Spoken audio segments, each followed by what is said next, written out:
अभी हम बता रहे हैं कि नीतीश कुमार अभी निकल जाएंगे और कहेंगे कि लालू प्रसाद यादव जी की तबीयत खराब है, हम उनसे मिलने जा रहे हैं। तो यही आरजेडी के लोग कहेगा अब होगा खेला, अब होगा खेला, अब नीतीश कुमार हमारे साइड आने वाले हैं। ये 17 महीना में आपको हम गिनवा देते हैं, चाहे तो सरघाटी देख लीजिए, चाहे तो फतेहपुर देख लीजिए, चाहे तो गया देख लीजिए, चाहे तो पटना देख लीजिए, चाहे तो खगड़िया देख लीजिए।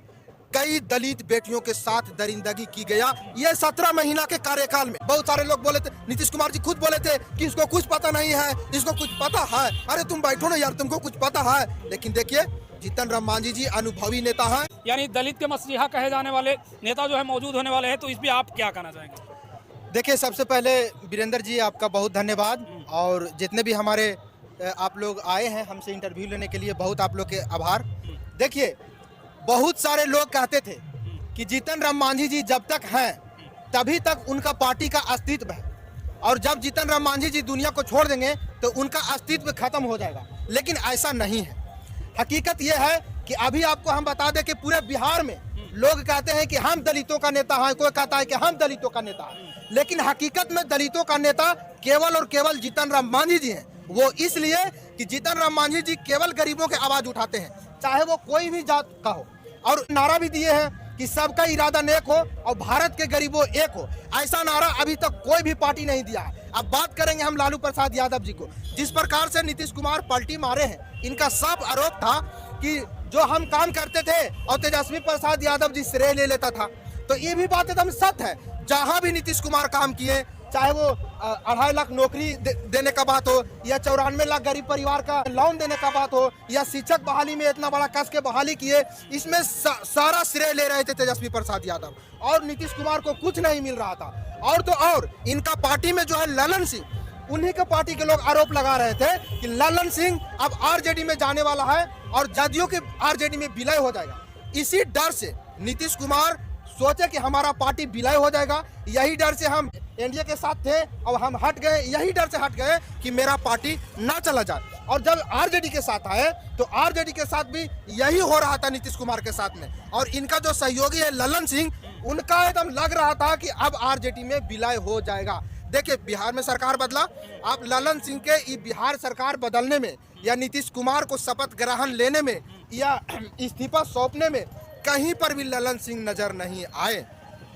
कारण यह है कि ललन सिंह तो नीतीश कुमार जी के साथ थे, लेकिन उनका मन आरजेडी के साथ में जुड़ा हुआ था, और यही घटना के लेकर के नीतीश कुमार उनको राष्ट्रीय अध्यक्ष के पद से हटा दिए। अब बात करते हैं कि यहाँ जीतन राम मांझी जी के बेटे संतोष मांझी आ रहे हैं। तो देखिए पहले भी इनके पास 2 मंत्रालय। एक सवाल उससे पहले रहेगा, तेजस्वी यादव ये भी कहे हैं कि जो अभी हाल ही में शिक्षक नियुक्ति पत्र बांटी गई, तेजस्वी यादव ये भी आरोप लगाए हैं कि इससे पहले नीतीश कुमार कभी नियुक्ति पत्र बांटे ही नहीं थे। देखिए ये अगर तेजस्वी प्रसाद यादव जी ऐसा कहते हैं तो वो गलतफहमी में है। इसलिए गलतफहमी में है कि 2005 के बाद नीतीश कुमार आए और जिस प्रकार से बिहार में काम किए, वो अभी तक बिहार में ऐसा कोई काम नहीं किया था। खुद तेजस्वी यादव के सामने ही नीतीश कुमार गिनवाते थे कि 2005 के पहले देख लीजिए तो कहीं न कहीं उनके कार्यकाल को ही गिनवाते थे, और नीतीश कुमार जी 2005 के बाद जो काम किए हैं वो कोई व्यक्ति कह ही नहीं सकता है कि नीतीश कुमार काम नहीं किया है। अब बात रहा नियुक्ति पत्र का, तो देखिए तेजस्वी प्रसाद यादव सरकार में आने से पहले उन्होंने वादा किया था कि पहला कैबिनेट में हम 10 लाख लोगों का रोजगार देंगे, लेकिन उसी में नीतीश कुमार भी वादा किए थे कि हम 19 लाख रोजगार देंगे। तो तेजस्वी प्रसाद यादव से कहीं न कहीं ज्यादा वो रोजगार के वादा किए थे। तो वादा तो नीतीश कुमार भी किए थे, तो नीतीश कुमार वादा किए और उसमें कहीं न कहीं ये सफल भी हो पाए।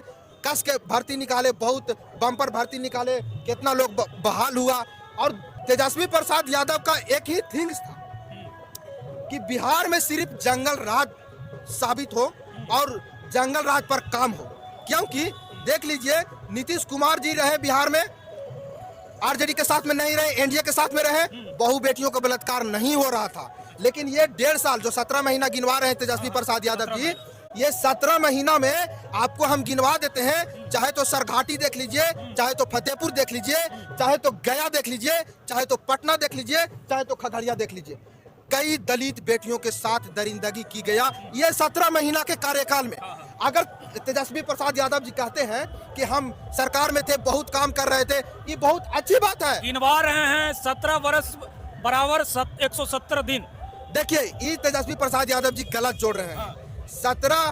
17 साल और 17 साल बनाम 17 महीना जो गिनवा रहे हैं, 17 महीना नहीं, 170 दिन शायद। हाँ वो गिनवा रहे हैं, 17 महीने गिनवा रहे हैं एक्चुअली। तो देखिए तेजस्वी प्रसाद यादव जी 17 महीना वो बेकार गिनवा रहे हैं। पहले उनको मम्मी जी का कार्यकाल गिनवाए, उनका अपने पापा जी के कार्यकाल गिनवाए, 15 साल वो हो गए और 1.5 साल इधर 18 महीना, तो यानी 16.5 साल गिनवाना चाहिए इनको। और 16.5 साल के कार्यकाल में जो 2005 से पहले चल जाइए, लोग घर से बाहर नहीं निकल पाते थे, उनको घर से बाहर निकलते ही छिनैती हो जाता था, कपड़ा खुल जाता था, बहन बेटियों के साथ दरिंदगी किया जाता था। और ये 17 महीना में वही चीज काबिज हो रहा था, वही गरीब लोग त्राही त्राही कर रहा था और केवल अफसरशाही चल रहा था। नीतीश कुमार को अच्छा नहीं लगा, पलटी मार दिए। अब नीतीश कुमार के लोग कह रहा है नीतीश कुमार पलटी मार है, पलटी मार है, पलटी मार है। तो ये बात को हम नहीं मानते हैं। इसलिए नहीं मानते हैं कि ठीक है 2015 में या 2016 में आरजेडी के साथ सरकार बना, आरजेडी के सरकार बनने के बाद नीतीश कुमार पलटी मार दिए, तो लालू प्रसाद यादव बोले कि नीतीश कुमार के पेट में दांत है। तो जब दोबारा पलटी आपके साइड वो मार रहे थे, तो क्या उसका दांत खत्म हो गया था कि नीतीश कुमार के पेट में दांत है? ये होगा जब काट लिया तब कहता है नीतीश कुमार काट लिया। तो केवल नीतीश कुमार पलटी मार नहीं है, पलटी मार आरजेडी भी है। नीतीश कुमार अगर अभी हम बता रहे हैं कि नीतीश कुमार अभी निकल जाएंगे और कहेंगे कि लालू प्रसाद यादव जी की तबीयत खराब है, हम उनसे मिलने जा रहे हैं, तो यही आरजेडी के लोग कहेगा अब होगा खेला, अब होगा खेला, अब नीतीश कुमार हमारे साइड आने वाले हैं। नीतीश कुमार बोले थे मिट्टी में मिल जाएंगे लेकिन एनडीए में नहीं जाएंगे, इस पे बड़ी बवाल हो रही है। देखिए ये बात कहना आपका सत्य है। ये नीतीश कुमार भी बोले थे कि मुझे मर जाना कबूल है लेकिन एनडीए में जाना कबूल नहीं है। इसी को जवाब दिया था अमित शाह ने। उन्होंने भी कहा था कि लल्लन सिंह जी, मुख्यमंत्री नीतीश कुमार जी, आपके लिए हमेशा के लिए दरवाजा बंद है। लेकिन बीजेपी के प्रवक्ता बता रहे हैं कि वो दरवाजा था, दीवार नहीं न था। अभी तो नेता का पॉलिटिक्स है कि दरवाजा भाई वो खुल सकता है, दीवार थोड़े है जो नहीं टूट सकता है। तो दरवाजा था, खुल गया। और राजनीति में कोई कसम खाता होता नहीं है। बहुत सारे लोग कैंपेन चलाए, इधर सरकार बदल रहा, इधर सरकार बदल रहा, लेकिन सरकार कहीं नहीं बदल रहा था। तेजस्वी प्रसाद यादव जी सारा काम को सिरे अपने ऊपर ले रहे थे, इसलिए नीतीश कुमार तंग आ गए थे और उनको लगा कि अब हमारा राजनीतिक कैरियर खत्म होने। संतोष कुमार सुमन आ रहे हैं, क्या क्या तैयारियां हो रही हैं? देखिए संतोष कुमार सुमन जी आ रहे हैं। बहुत लोगों को यह भी लगता है कि वीरेंद्र मांझी हम पार्टी के प्रवक्ता है, लेकिन ऐसा नहीं है साथियों। जो फैक्ट है वो फैक्ट है। जीतन राम मांझी जी पहले ही बोल दिए थे, ट्वीट किए थे, मीडिया में हल्ला चला था कि बिहार में खेला होने वाला है।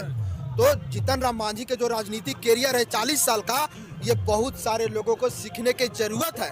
बहुत सारे लोग बोले थे, नीतीश कुमार जी खुद बोले थे कि इसको कुछ पता नहीं है, इसको कुछ पता है। अरे तुम बैठो ना यार, तुमको कुछ पता है। लेकिन देखिए जीतन राम मांझी जी अनुभवी नेता हैं, इसलिए जीतन राम मांझी जी को सभी को सीखना चाहिए, बिहार के सभी नेताओं को सीखना चाहिए। बहुत बहुत धन्यवाद।